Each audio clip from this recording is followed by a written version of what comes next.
Kuna hoja zimezidi kupamba moto katika mitandao ya kijamii hivi karibuni kuhusu mtengeneza maudhui Kiredio pamoja na rafiki zake Asma pamoja na Mama Chanja kuhusiana na mchumba wake ambaye ni Vedollaz.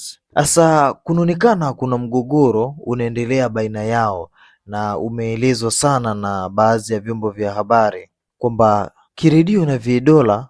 Utakumbuka kwamba Kiredio na Vedolla wamekuwa na uhusiano wa kimapenzi kwa muda mrefu sana hadi hivi sasa. Mara kadhaa wamekuwa na uvumi kwamba wameachana na wana matatizo makubwa. Utakumbuka hivi karibuni mnamo Aprili kulikuwa na madai kwamba wameachana kabisa na Kiredio amepata mpenzi mpya.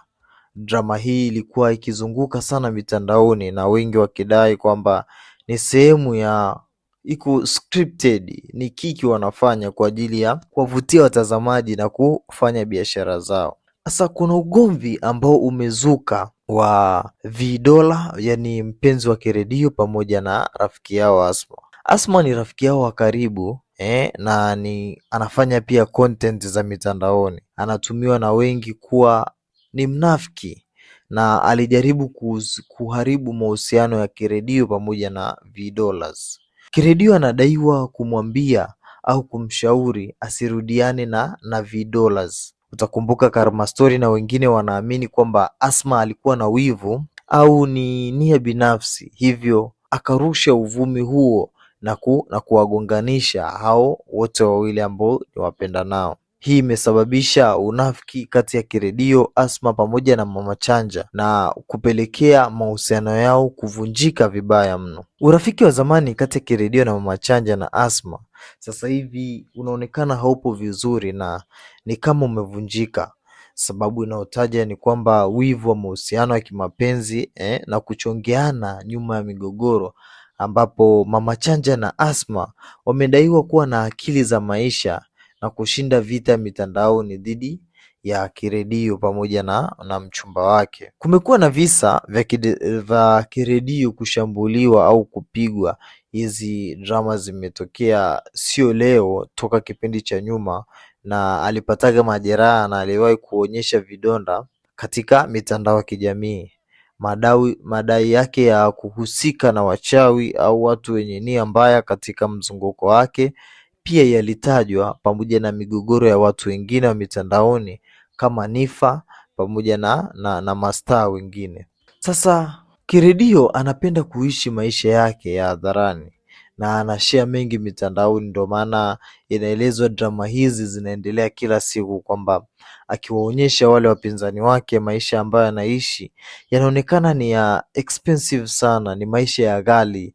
Kwa hiyo kuna wivu fulani hivi unaoingia, ndio maana chokochoko hizi zinazidi kuendelea kila siku. Kiongezea hapo Kiredio na watazamaji wengi sana, hivyo drama zake zinavuma kama kuuzwa kwenye chaneli mbalimbali, na wadau wengi wa umbea huwa wanatumia na kuzisambaza, hivyo zinakuwa kama ni chachu ya kuwachoma wapinzani wake. Watu wengi wanaamini baadhi ya drama zake ni za kibiashara, ziko scripted za kuongeza viewers na umaarufu. Utakumbuka kwamba Kiredio anahusika kufanya biashara na makampuni mbalimbali. Kwa hiyo inaelezwa kwamba drama zake anazofanya ni kwa ajili ya kuvutia wateja, kuongeza namba ili hizo kampuni ziweze kumpatia biashara zaidi, ili aweze kuzitangaza zaidi, kwa sababu watu wengi wanakuwa wanamfuatilia. Kwa sasa drama kuu inaendelea ni kati ya Kiredio, Vedolla pamoja na Asma.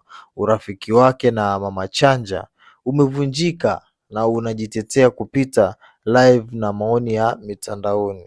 Watu wengi wamekuwa wakisema kwamba uhusiano wa Mama Chanja pamoja na rafiki yake Asma umemfanya kuwaweka mbali pamoja na Kiredio. Utakumbuka siku za hivi karibuni Mama Chanja amekuwa akihojiwa na waandishi wa habari na anasema kwamba hakumbuki ni lini amewasiliana na mchumba wa Kiredio Vedollaz, na kuwasiliana na Kiredio ni muda mrefu, na hata siku za nyuma, mwezi uliopita, kulikuwa kuna birthday ya Kiredio pamoja na mchumba wake, walikuwa wanasherehekea, lakini jambo la ajabu hatukuweza kuwaona yeye Mama Chanja pamoja na Asma wakishiriki, kwamba inaonyesha kuna mgogoro unaendelea baina yao. Hebu tuambie una maoni gani kuhusu jambo hili? Tuandikie hapo kwenye comment section maoni yako, kwamba unaona kwamba drama hizi zinazoendelea, je, zimepangwa ni kibiashara zaidi au ni